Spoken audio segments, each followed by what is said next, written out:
Plusieurs passages dans les Écritures distinguent les membres de la Trinité.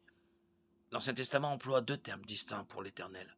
Genèse 19, 24, Osée 1, 4. L'Éternel a un fils. L'Esprit est distinct de l'Éternel. Psaume 2, 7, Nombre 27, 18. L'Esprit est distinct de l'Éternel et de Dieu. Dieu le Fils est distinct de Dieu le Père. Hébreux 1, 8, 9, Psaume 45, 6, 7. Dans le Nouveau Testament, Jésus parle au Père de l'envoi d'un défenseur, le Saint-Esprit. Jean 14, 16, 17. Cela montre que Jésus ne se considérait pas comme le Père ou le Saint-Esprit. Il y a aussi toutes les fois où dans les évangiles Jésus parle au Père. Se parlait-il lui-même? Non. Il parlait à une autre personne de la Trinité, le Père. Chaque membre de la Trinité est Dieu. Le Père est Dieu, le Fils est Dieu, le Saint-Esprit est Dieu. Jean 6, 27, Jean 1, 1, Acte 3, 5, 3, 4. Il y a des liens de subordination au sein de la Trinité.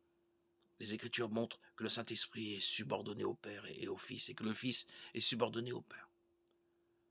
C'est une relation interne qui ne change rien à la divinité d'aucune des personnes de la Trinité. Cela montre tout simplement que nos esprits finis ne peuvent pas comprendre le Dieu infini, concernant le Fils, concernant le Saint-Esprit, et surtout, le Père, Jean 16, 13, 14.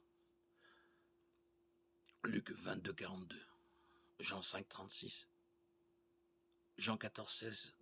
Jean 14, 26. Jean 15, 26.